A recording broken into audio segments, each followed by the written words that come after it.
I watched my wife steal $3,847 from my credit card at 2:17 a.m. to send to her ex-boyfriend. She had no idea I'm a professional fraud investigator who catches people like her for a living. By morning, one quiet phone call would destroy her life forever. My name is Holden, I'm 29, and I hunt financial criminals across the Pacific Northwest. The credit alert that woke me up should have been routine, until I saw the recipient name, Trent Blackwood, my wife's ex-fiancé, the one she swore was completely out of her life, the one getting emergency money transfers at 2 a.m. while I slept 3 feet away, completely unaware that the woman I married had been planning to destroy me. $3,847, stolen from me, sent to a man I'd been told was ancient history. But this wasn't just betrayal. This was the biggest mistake two criminals could make. They'd picked the wrong target. I specialize in tracking digital fraud for mortgage companies. 8 years of hunting sophisticated thieves had taught me that when money moves at 2 a.m., someone's running a con. And when that someone is your wife, sleeping peacefully next to you like she hadn't just committed a federal crime, you realize your entire marriage might be a lie. Celeste lay there with her auburn hair spread across the pillow, breathing steadily, playing the role of innocent wife to perfection. But I'd seen this performance before, not from her, but from dozens of fraudsters who thought they were smarter than the systems designed to catch them. The timestamp told the real story. 2:17 a.m. was exactly when I'd heard her phone buzzing with what she'd mumbled was just a work emergency from the gallery. I walked to my home office and pulled up the transaction details. The payment had been processed as an emergency personal loan through a peer-to-peer platform I'd never heard Celeste mention. The kind of transaction that happens when someone needs cash fast and can't explain why to a traditional bank. The kind that leaves digital fingerprints everywhere. What made my stomach drop wasn't just the amount or the recipient. It was how professionally it had been executed. Someone had taught her to stay under fraud detection thresholds, to use obscure payment platforms, to time transactions during banking dead zones. This wasn't amateur hour. I'd married an art curator 2 years ago after meeting her at a cybersecurity conference in Portland. She'd been fascinated by my work, asking detailed questions about transaction monitoring, fraud detection algorithms, and what kind of spending patterns triggered automatic alerts. Back then, I thought her curiosity was charming. Now I realized she'd been conducting reconnaissance. The charge was just the beginning. By the time I made one quiet call that morning, both Celeste and Trent would discover that stealing from someone who hunts financial criminals for a living was the worst mistake they'd ever made. They thought they were playing me. Instead, they were about to become the subjects of the most detailed fraud investigation of my career. Because when you're married to a financial crime specialist, every transaction leaves a trail, and some trails lead straight to federal prison. Looking back, the signs had been building for weeks. Celeste had started asking seemingly innocent questions about my work schedule, when I'd be traveling for client consultations, how long it typically took for unusual transactions to be flagged by fraud detection systems. She'd framed these conversations around dinner, mentioning an artist friend who'd had their credit card compromised, or a gallery client worried about digital payment security. I should have recognized the pattern. In my line of work, reconnaissance always preceded the crime. Fraudsters never struck blindly. They studied their targets, learned their habits, identified vulnerabilities. Celeste had been conducting textbook intelligence gathering, and I'd been too close to see it. 3 weeks ago, she'd started handling our finances differently, taking over bill payments, organizing our credit cards, insisting on managing our joint checking account to help with budgeting. She'd made it seem like she was being helpful, taking financial stress off my shoulders while I dealt with a particularly complex case involving a mortgage fraud ring in Tacoma. But her behavior around money had shifted in subtle ways. She'd become evasive about her own spending, started paying for dinners and small purchases with cash instead of cards, and began asking detailed questions about my credit limits and available balances. When I'd mentioned getting alerts for unusual transactions, she'd seemed particularly interested in the threshold amounts that triggered automatic notifications. The art gallery where Celeste worked as a curator had been struggling financially for months. I knew the owner, Miranda Walsh, had been cutting staff hours and postponing exhibitions. Celeste's paycheck had been reduced by nearly 30%, but somehow her personal spending hadn't decreased proportionally. Designer coffee every morning, expensive wine for dinner parties, new clothes that seemed beyond her current budget. When I'd asked about her continued spending despite the gallery's financial problems, she'd explained that several private collectors had been purchasing pieces directly through her, generating commission income she didn't need to report until tax season. It sounded plausible. Art sales often involved complex private transactions, delayed payments, and irregular income streams. But now, staring at the transaction to Trent Blackwood, I realized how naive I'd been. The commission story was likely a cover for something else entirely. Celeste had been preparing for this moment, studying my systems, learning my weaknesses, and positioning herself to exploit the very expertise that should have protected us. My phone buzzed with another alert. A second transaction, this one for $1,200, processed just minutes after the first. Same recipient, same platform, same pattern of someone who knew exactly how to avoid triggering immediate fraud detection protocols. Celeste stirred in bed, mumbling something about the early morning light. In a few hours, she'd wake up and perform the role of concerned wife, probably asking about my workday, maybe even mentioning how tired I looked. She had no idea that her midnight financial activity had created a digital trail that would lead to consequences she couldn't imagine. I met Celeste Durant 3 years ago at a cybersecurity conference in Portland, where I was presenting on emerging fraud detection technologies. She'd been attending with Miranda Walsh, researching digital security for the Westmont Gallery's online auction platform. During the networking reception, she'd approached me with questions about protecting high-value art transactions from digital fraud. Her interest seemed genuine and professional. She asked sophisticated questions about encryption protocols, transaction verification systems, and how financial institutions tracked suspicious international transfers. When she mentioned that the gallery frequently handled sales to overseas collectors, her curiosity about cross-border payment monitoring made perfect sense. We started dating 2 weeks later. Celeste was brilliant, articulate, and passionate about contemporary art. She could discuss emerging artists with the same intensity I brought to analyzing financial crime patterns. Our relationship moved quickly, too quickly I now realized.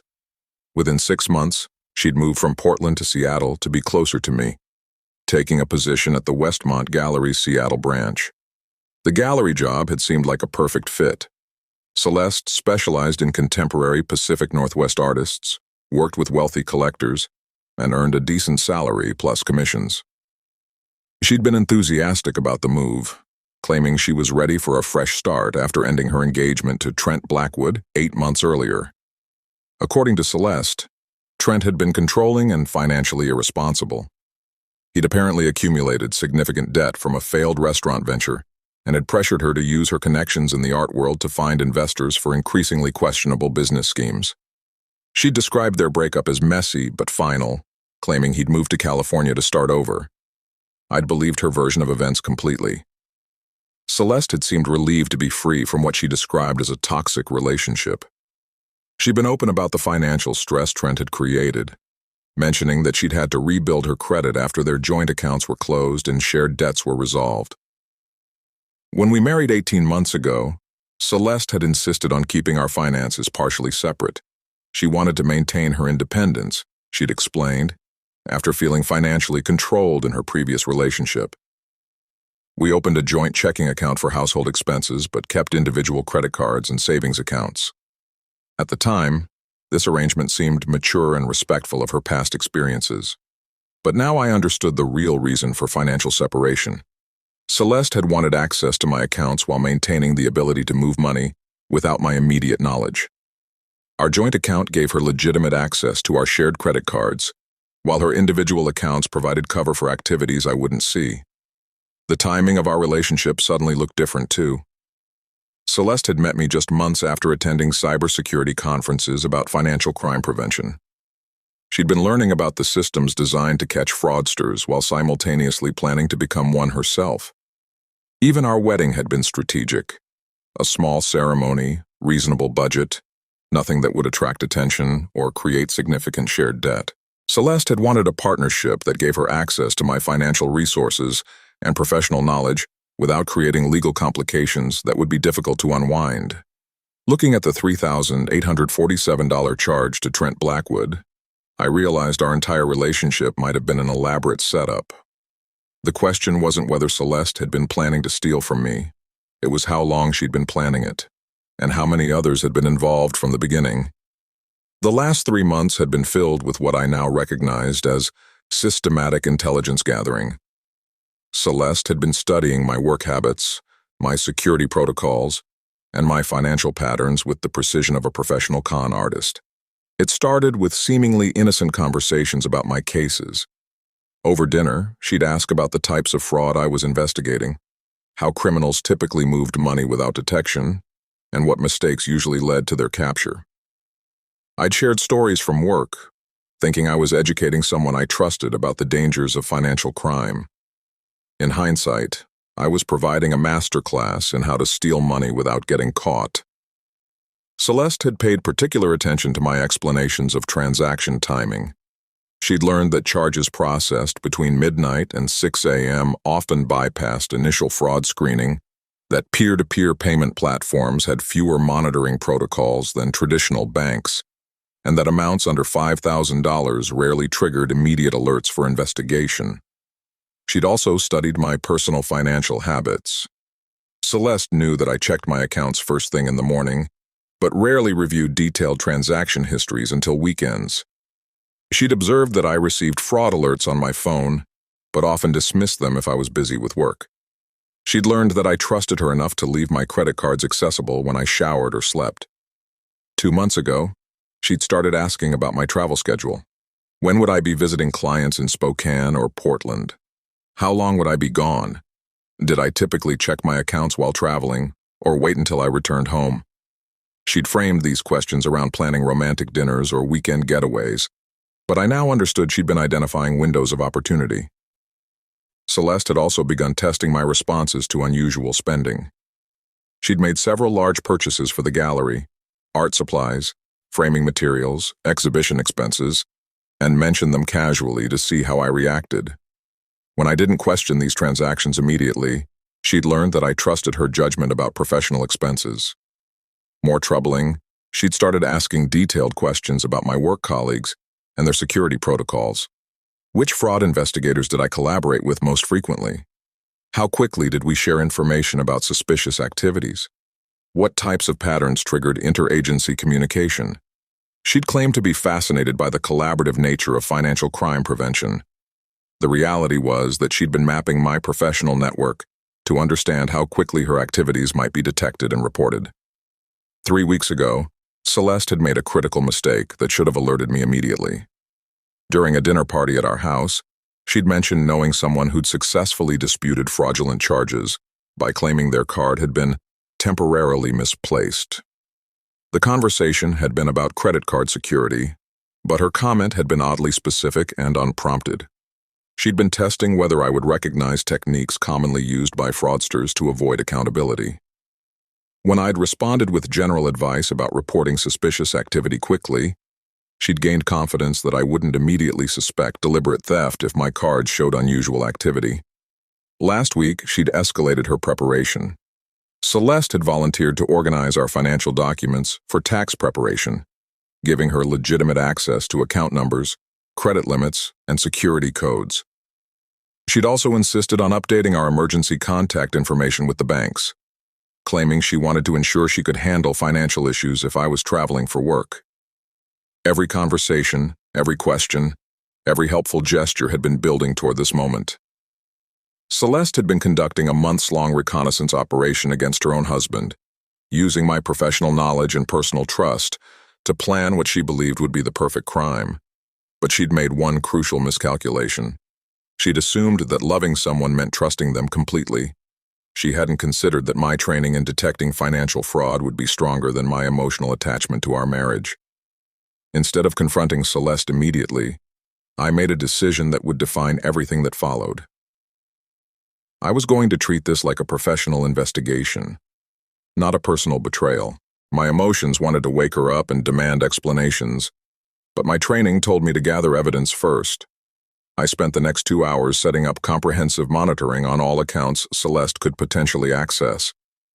Using the same fraud detection software I employed for client investigations, I created alerts for every transaction, every login attempt, and every account query. If she planned to steal more money, I would document every step of the process. The monitoring system I implemented was designed for tracking sophisticated financial crimes across multiple institutions.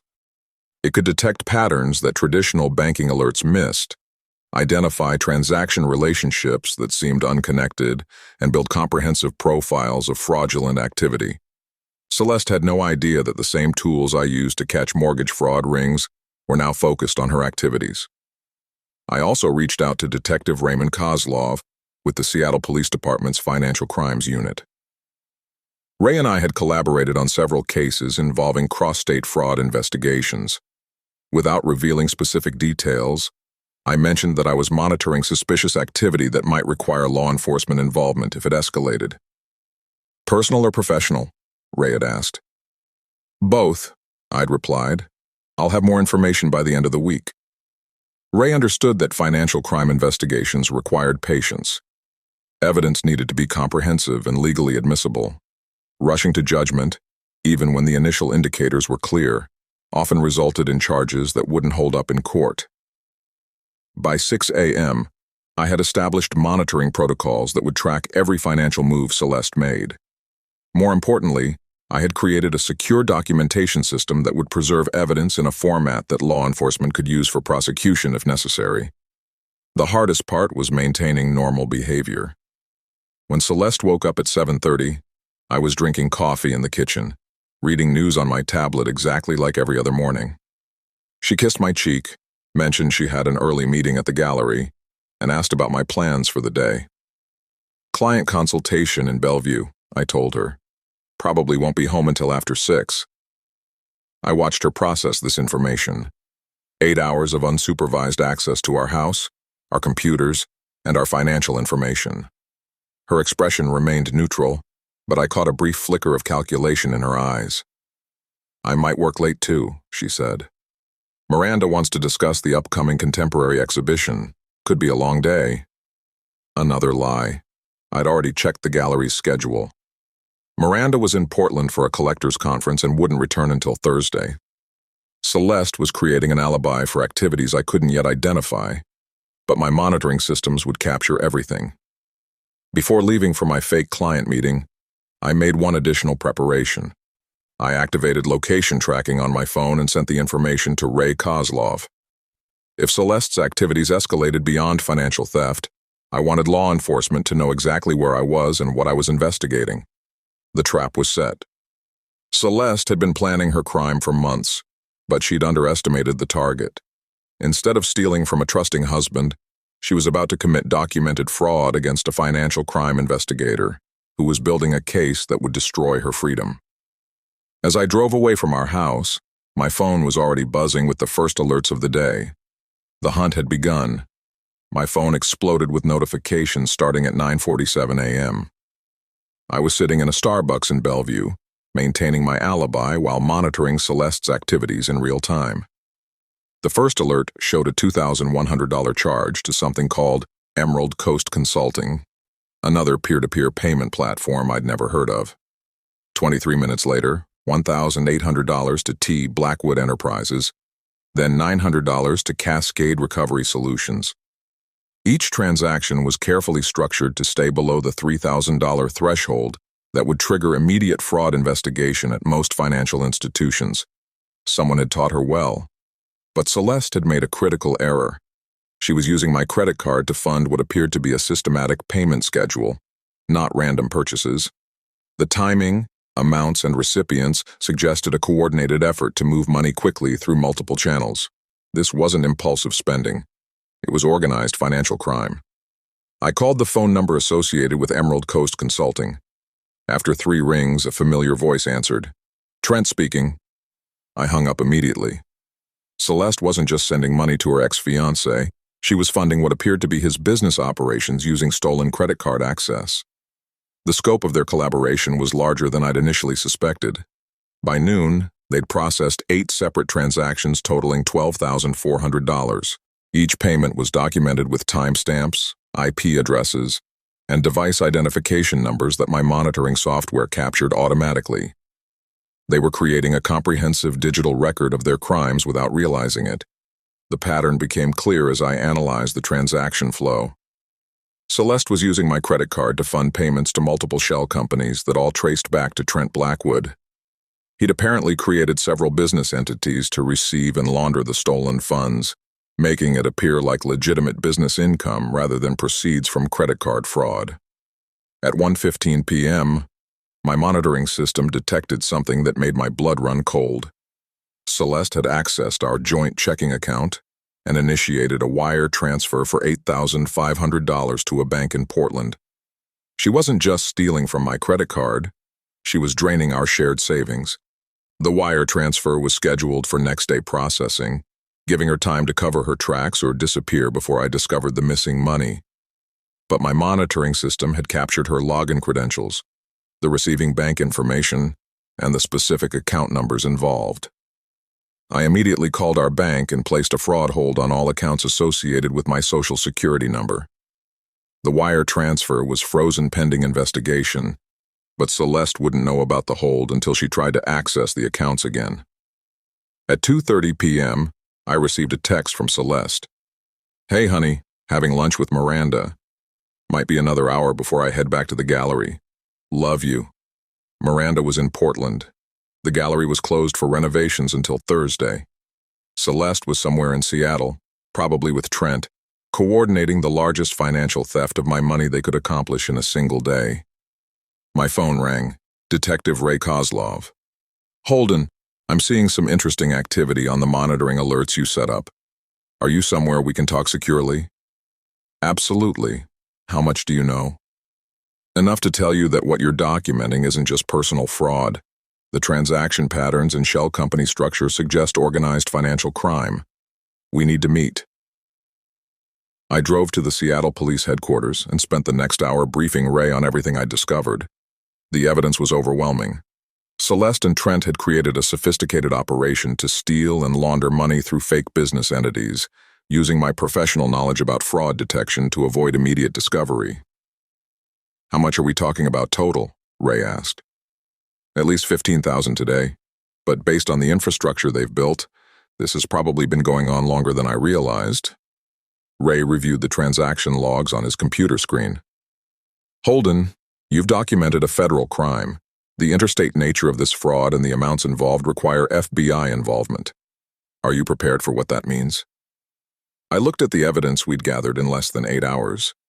My wife had stolen our savings and was probably planning to disappear with her ex-fiancé, using money she'd taken from the person who'd trusted her most. "Make the call," I said.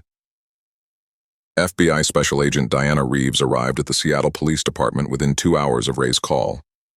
Her financial crimes unit had been tracking suspicious activity involving several shell companies registered in Oregon and Washington, including some of the entities that Celeste and Trent had been using to launder stolen funds.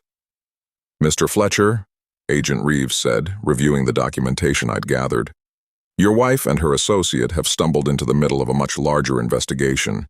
These business entities they're using, Emerald Coast Consulting, Cascade Recovery Solutions, T. Blackwood Enterprises, they're connected to a network we've been monitoring for 8 months." She spread out a collection of financial records and transaction reports across the conference table. "We've identified at least 12 victims whose credit cards have been used to fund payments to these same companies. Your wife's activities have linked her to what appears to be an organized fraud ring targeting financial industry professionals." The scope was staggering. According to Agent Reeves, the investigation had identified over $340,000 in fraudulent transactions processed through the shell company network over the past year. Victims included bank employees, insurance investigators, and financial advisors, all people whose professional knowledge made them attractive targets for sophisticated scams. "How does this connect to Celeste?" I asked.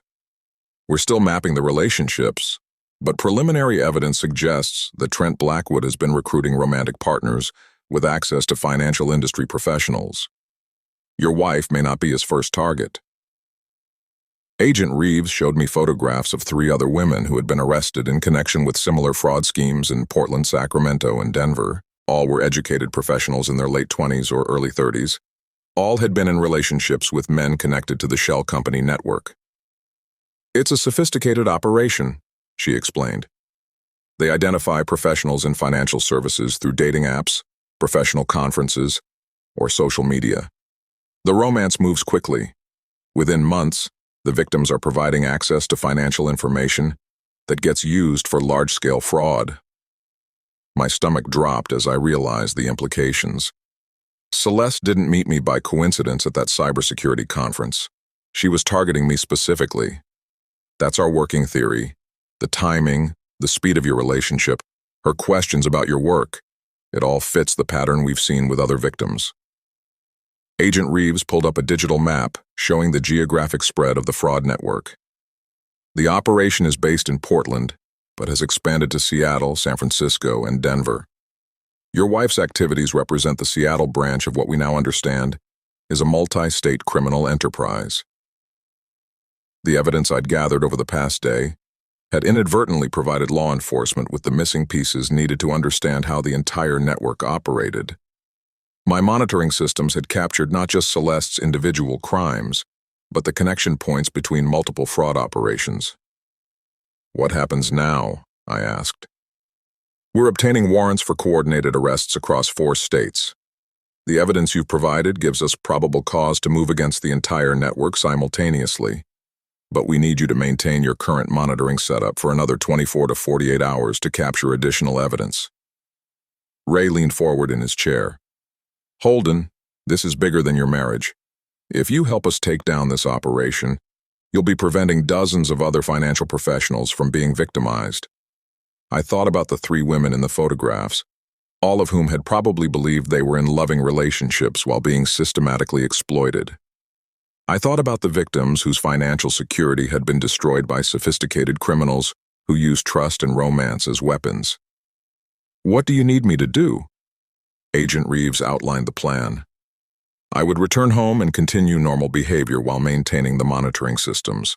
If Celeste suspected she was being investigated, she might alert other members of the network and compromise arrests in multiple states. For the next 2 days, I would be living with someone who had been trained to exploit my professional knowledge and personal trust. But this time, I would be the one gathering intelligence.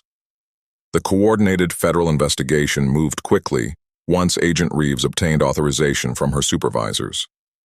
Within 24 hours, the FBI had assembled a multi-state task force involving financial crimes units from Washington, Oregon, California, and Colorado.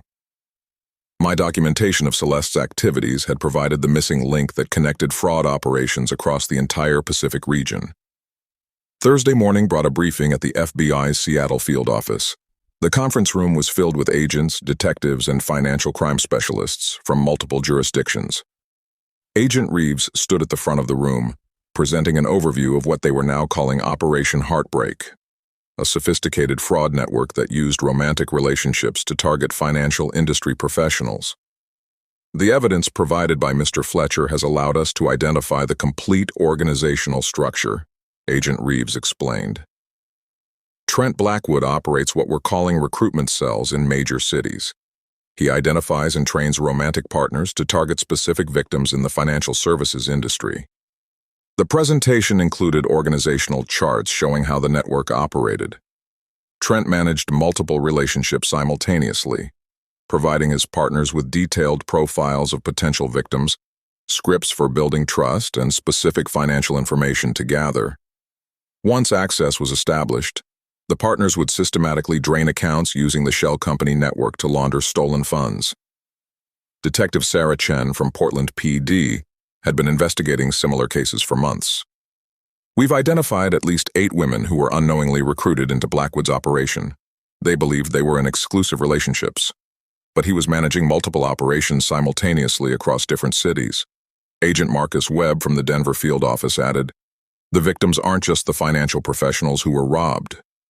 The women recruited as romantic partners often face federal charges despite being manipulated themselves. It's a particularly cruel form of criminal organization." My role in the investigation had expanded beyond providing evidence about Celeste. The FBI wanted me to help identify patterns that might reveal additional victims or operational cells they hadn't discovered yet. "Mr. Fletcher," Agent Reeves said, "your professional expertise in fraud detection, combined with your personal experience as a victim, gives you unique insight into how this network operates. We'd like your assistance in analyzing evidence from the other cases." Over the next 6 hours, I reviewed financial records, communication logs, and relationship timelines from fraud cases in 4 different states. The patterns were remarkably consistent. Professional conferences or networking events for initial contact, rapid relationship progression with detailed questions about work, financial integration within 6 months, systematic theft beginning within a year. Celeste had followed the playbook exactly, but reviewing the evidence also revealed something that made my situation particularly dangerous. In 2 previous cases, when victims had discovered the fraud, they'd been threatened or intimidated to prevent them from cooperating with law enforcement.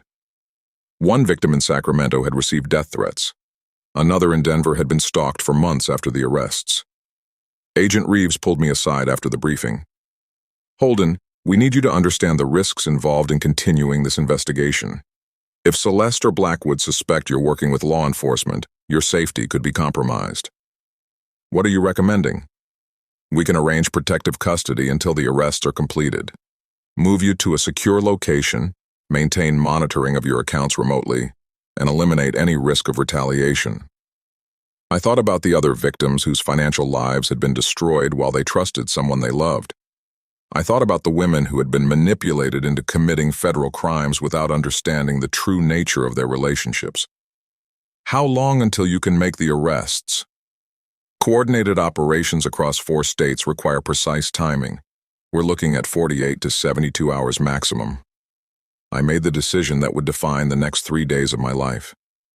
"I'll stay, but I want armed surveillance on my house and immediate response capability if something goes wrong." Agent Reeves nodded. "Understood. You'll have protection, but Celeste can't know about law enforcement involvement until we're ready to move." I was about to spend the next 3 days living with a federal criminal who had been trained to manipulate and exploit people like me. But this time, she would be the one being watched. Friday afternoon brought revelations that shattered everything I thought I understood about my relationship with Celeste. Agent Reeves called me to the FBI field office for an emergency briefing that would change how I viewed our entire marriage. "Holden, we've been analyzing communication records from Trent Blackwood's devices," she said, placing a thick folder on the conference table. "What we discovered about your wife's involvement is significantly worse than we initially suspected." The folder contained printed text messages, email communications, and financial transaction records spanning 3 years, dating back to before Celeste and I had even met. According to the evidence, our entire relationship had been an elaborate criminal operation from day one. "Celeste Durant isn't her real name," Agent Reeves explained. "Her legal name is Celeste Morrison. She's been working with Blackwood for 4 years, targeting financial industry professionals across the Pacific Northwest. You're her 3rd victim." The documents showed detailed planning for what they called Operation Fletcher. Months before attending the cybersecurity conference where we met, Celeste had researched my background, professional expertise, and financial situation. She'd studied my published papers on fraud detection, learned about my work with major clients, and even identified my apartment building and daily routines. "The conference where you met wasn't coincidence," Agent Reeves continued. "Blackwood paid for her registration and travel expenses specifically to target you. They'd been planning your victimization for 6 months before she introduced herself." Even more disturbing were the communications between Celeste and Trent during our relationship. She'd been providing him with detailed reports about my work, my security protocols, and my financial habits. Every conversation we'd had about fraud detection had been recorded and analyzed to identify vulnerabilities in my professional and personal defenses. Detective Chen from Portland showed me transcripts of text messages between Celeste and Trent from our wedding day. While I'd been celebrating what I thought was the beginning of our life together, they'd been planning the final phase of a criminal operation designed to steal my identity, drain my accounts, and destroy my professional reputation. The wedding was essentially a business transaction, Detective Chen explained. Marriage gave Celeste legal access to your financial information and established a long-term presence in your life. They've been planning this theft for 2 years. But the most shocking revelation was yet to come. Agent Webb from Denver pulled up surveillance photographs from the past 18 months, showing Celeste meeting with Trent in Portland, Sacramento, and even Seattle while I'd been traveling for work. Your wife has been maintaining a continuous relationship with Blackwood throughout your marriage, Agent Webb said. They've been planning not just financial theft, but complete identity theft. The goal was to steal enough money to disappear permanently while leaving you liable for additional debts and potentially facing fraud charges yourself. The evidence showed that Celeste had been gradually gaining access to every aspect of my financial life. Bank accounts, credit cards, investment portfolios, even my professional credentials with client companies. She'd been building the capability to steal my entire identity, not just my money. How much money are we talking about? I asked. Agent Reeves consulted her notes. Based on their communications, they were planning to steal approximately $200,000 from your accounts, credit lines, and retirement funds. But the identity theft component could have resulted in additional losses of $500,000 or more through fraudulent business loans and credit applications. The timeline for their final operation was also revealed. According to intercepted communications, Celeste and Trent had been planning to execute the complete theft within the next 2 weeks, then disappear permanently. My discovery of the initial $3,847 charge had accidentally interrupted a criminal operation that would have destroyed my financial life entirely. There's one more thing, Agent Reeves said quietly. We've identified 2 previous victims of this same operation. Both men are financial industry professionals in Portland and Sacramento. Both lost everything. One declared bankruptcy. The other is facing federal charges for identity theft crimes he didn't commit, but can't prove he didn't authorize. I sat in the conference room staring at evidence that my 2-year marriage had been an elaborate criminal con from beginning to end.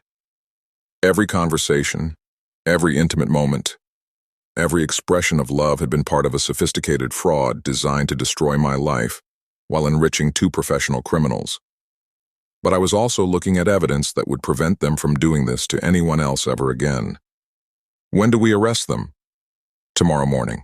Coordinated operations across 4 states. It's time to end this. Saturday morning at 6:47 a.m., my house became the center of a coordinated federal operation spanning 4 states. Agent Reeves had positioned surveillance teams around our neighborhood since 4 a.m., while FBI agents in Portland, Sacramento, and Denver prepared to arrest other members of Trent Blackwood's fraud network simultaneously. Celeste was still asleep when my phone buzzed with the signal from Agent Reeves. We're moving in 3 minutes. Stay in your bedroom until we give the all clear. I watched from our bedroom window as unmarked vehicles positioned themselves at both ends of our street. FBI agents in tactical gear moved quietly toward our front and back doors. After 3 days of careful preparation, Operation Heartbreak was about to reach its conclusion. The doorbell rang at exactly 7 a.m. I heard Celeste stirring in bed, mumbling about the early hour. She wrapped herself in a robe and headed downstairs to answer the door, probably assuming it was a delivery or neighbor with an emergency. FBI, search warrant. The announcement echoed through our house as agents entered through multiple entry points simultaneously. I heard Celeste scream, then rapid footsteps as she tried to run back upstairs. Mrs. Morrison, stop where you are! Hands visible! Agent Reeves's voice was clear and authoritative as she took control of the situation. I emerged from the bedroom to see Celeste standing at the top of our stairs, hands raised, staring at 6 FBI agents in tactical gear positioned throughout our house. Celeste Morrison, you're under arrest for conspiracy to commit fraud, identity theft, money laundering, and organized financial crimes, Agent Reeves announced, reading from a warrant as other agents moved to secure the scene. My name is Celeste Fletcher, she replied, her voice shaking. There's been a mistake. I'm married to Holden Fletcher. We live here together. Agent Reeves looked directly at me. Mr. Fletcher, do you recognize this woman? The question was part of the arrest protocol, but it felt surreal to answer. I recognize her as someone who has been living in my house under the name Celeste Fletcher. But apparently her real name is Celeste Morrison, and she's been conducting a criminal fraud operation against me. Celeste's expression shifted from confusion to calculation as she realized the scope of what was happening. Holden, what are you talking about? What's going on here? We know about Trent Blackwood, I said. We know about the shell companies. We know about the other victims in Portland and Sacramento. We know this entire relationship has been a criminal operation from the beginning. As the agents handcuffed Celeste, her phone began buzzing with incoming calls. Agent Reeves checked the caller ID and smiled grimly. Trent Blackwood, probably wondering why his partner isn't answering. She looked at Celeste. He won't be available to take your call. He was arrested in Portland 30 minutes ago, along with 3 other members of your organization. Celeste's facade finally cracked completely. You have no idea what you've done, she said, staring at me with pure hatred. Trent has protection. People who will make sure you regret interfering with our business. Agent Webb, who had arrived from Denver for the coordinated arrests, stepped forward. Ms. Morrison, the people you're referring to have also been arrested this morning. Your entire network is in federal custody. As agents led Celeste toward the front door, she made one final attempt at manipulation. Holden, I love you. This is all a misunderstanding. Don't let them destroy what we have together. I looked at the woman I'd been married to for 18 months, someone whose real name I'd learned 3 days ago, someone who had been systematically planning to destroy my life while pretending to build a future with me. We never had anything together, I replied. You've been committing federal crimes against me since the day we met. Agent Reeves closed the handcuffs and led Celeste toward the waiting vehicle. Ms. Morrison, you have the right to remain silent. Anything you say can and will be used against you in a court of law. As the FBI vehicles pulled away from my house, I stood in my living room surrounded by evidence collection teams photographing and cataloging everything Celeste had touched during our marriage. Every piece of furniture, every document, every personal item was potentially evidence in a federal fraud case. My phone rang. Agent Reeves calling from the transport vehicle. Holden, it's over. The network is dismantled. You're safe. I looked around the house that had been the center of an 18-month criminal operation disguised as a marriage. What happens now? Now we build the case that will make sure none of them can do this to anyone else ever again. The federal courthouse in Seattle became the center of my life for the next 6 months, as prosecutors built cases against what the media had dubbed the heartbreak fraud ring. Agent Reeves had been right. The evidence I'd gathered during those crucial 72 hours provided the foundation for prosecuting the largest romance fraud operation in Pacific Northwest history. Trent Blackwood's trial began first in Portland Federal Court. The prosecution presented evidence of a criminal enterprise that had operated for 5 years, victimizing at least 14 financial industry professionals and stealing over $2.3 million. His organization had recruited 9 women as romantic partners, providing them with detailed victim profiles and manipulation techniques. Blackwood received a sentence of 23 years in federal prison without possibility of parole. The judge called his operation a sophisticated criminal enterprise that weaponized trust and intimacy to destroy victims' financial security and professional reputations. Celeste Morrison's trial was held in Seattle 2 months later. Despite her attorney's attempts to portray her as another victim of Blackwood's manipulation, the evidence showed clear criminal intent spanning multiple years and victims. The prosecution presented communication records proving she'd been a willing partner in planning and executing fraud operations. I testified for 3 days about the systematic way she'd gathered intelligence during our relationship, providing detailed documentation of every conversation, every question, and every attempt to access my financial information. The jury heard recordings of phone calls where she'd discussed strategies for maximizing theft while avoiding detection. The most damaging evidence came from her own communications with Blackwood during our marriage. Text messages where she'd complained about the time it was taking to gain complete access to my accounts. Emails where she'd discussed the best timing for the final extraction of my money and identity. Celeste received a sentence of 15 years in federal prison plus 3 years supervised release. Restitution was set at $847,000, representing her share of the organization's total victims' losses. The judge noted that her professional knowledge of financial systems had made her particularly dangerous as a criminal. Ms. Morrison used her intelligence and education to become a sophisticated predator, Judge Patricia Hoffman said during sentencing. She destroyed not just financial security, but the ability of victims to trust in future relationships. The investigation revealed that I had been incredibly fortunate.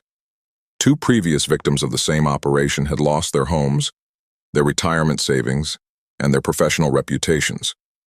One had been forced to declare bankruptcy. Another was still fighting identity theft charges in California courts. Agent Reeves helped me understand the full scope of what had been prevented. Your professional knowledge and the monitoring systems you implemented stopped them from completing their plan, she explained. Based on the communications we recovered, they were planning to steal your identity completely. You would have been left liable for hundreds of thousands in fraudulent debt. The financial recovery process took 8 months. The FBI's asset forfeiture team located money hidden in offshore accounts, recovered luxury goods purchased with stolen funds, and identified real estate that had been purchased with fraud proceeds. I ultimately recovered 73% of the money stolen from my accounts.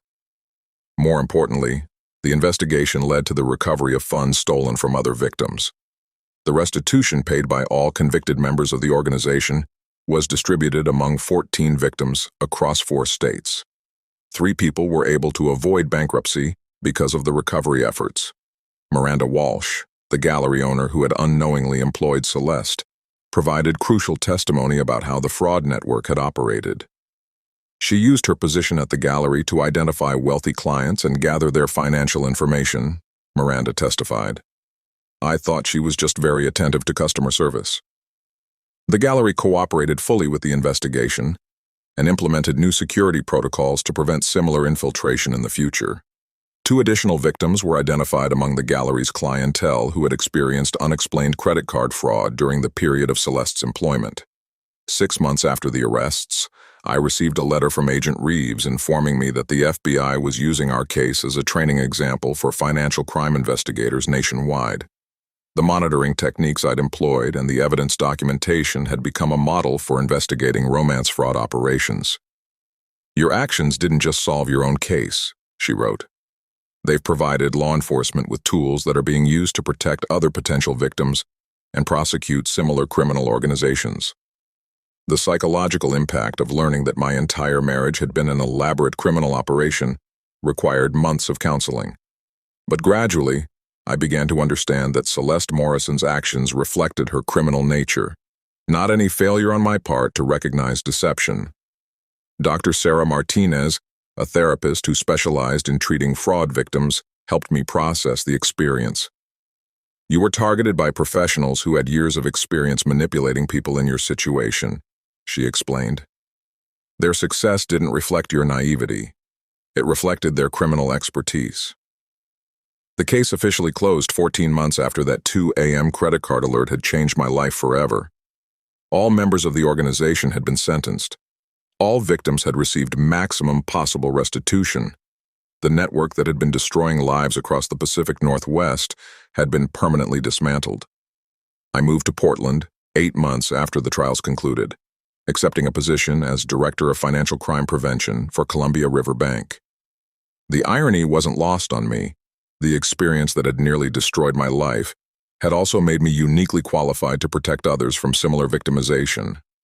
My new role involved developing protocols to identify and prevent romance fraud, targeting financial industry professionals.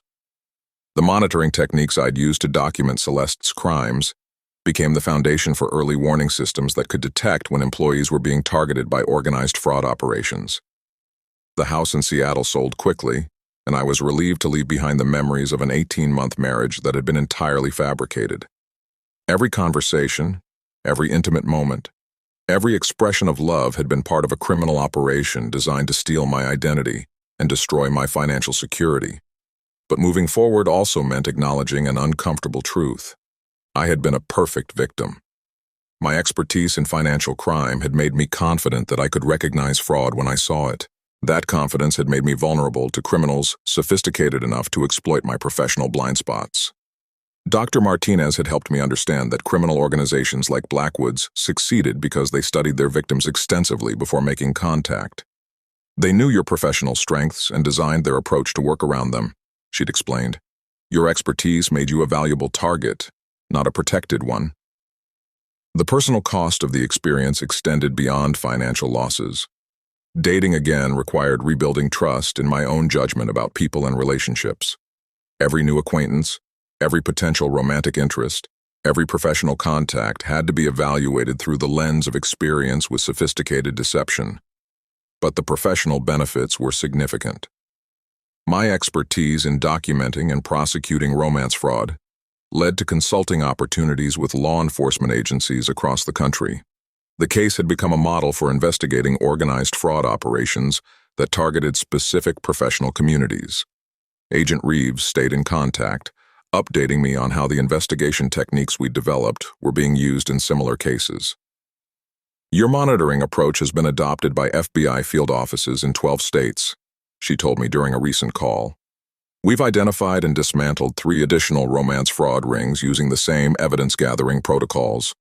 6 months after moving to Portland, I received an unexpected letter forwarded from my old address in Seattle. The return address showed it was from FC1 Dublin, the federal prison where Celeste Morrison was serving her sentence. I didn't open it. Some people advised me to read the letter, suggesting it might provide closure or help me understand her motivations. But I had learned everything I needed to know about Celeste Morrison during those 3 days of investigation that had ended our marriage and her freedom. She had been a professional criminal who used love as a weapon to destroy people's lives. Her motivations didn't matter. Her regrets, if any, didn't matter. What mattered was that she would never be able to victimize anyone else for the next 15 years. 3 years after that 2 a.m. credit card alert changed my life. I was having dinner with Detective Ray Kozlov at a restaurant in downtown Portland. We'd remained friends, and he'd been instrumental in helping me process the experience of investigating my own wife for federal crimes. Do you ever wonder what would have happened if you hadn't caught that first transaction? Ray asked. I thought about the evidence that showed Celeste and Trent had been planning to steal my complete identity within 2 weeks of when I discovered their operation. I thought about the other victims who had lost everything because they hadn't detected the fraud until it was too late. I know exactly what would have happened, I replied. I would have lost everything, my money, my identity, probably my career. I might have ended up facing federal charges for crimes I didn't commit. So what's the lesson? Ray asked. Trust no one? I considered his question while looking around the restaurant. Couples sharing dinner, families celebrating occasions, friends enjoying conversation. Most people navigating relationships honestly, building genuine connections, creating authentic intimacy. The lesson isn't to stop trusting people, I said finally. It's to understand that some people are professional predators who study trust specifically to exploit it. The lesson is that expertise in one area doesn't make you invulnerable in others. And professionally?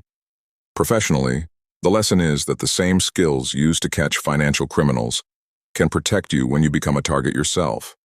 Documentation, evidence, systematic analysis. They work whether you're investigating strangers or people you love. As we left the restaurant, Ray asked one final question. Any regrets about how you handled it? I thought about the 18 months I'd spent believing I was building a life with someone who had been systematically planning to destroy me. I thought about the other victims who were finally receiving justice because of the evidence I'd gathered.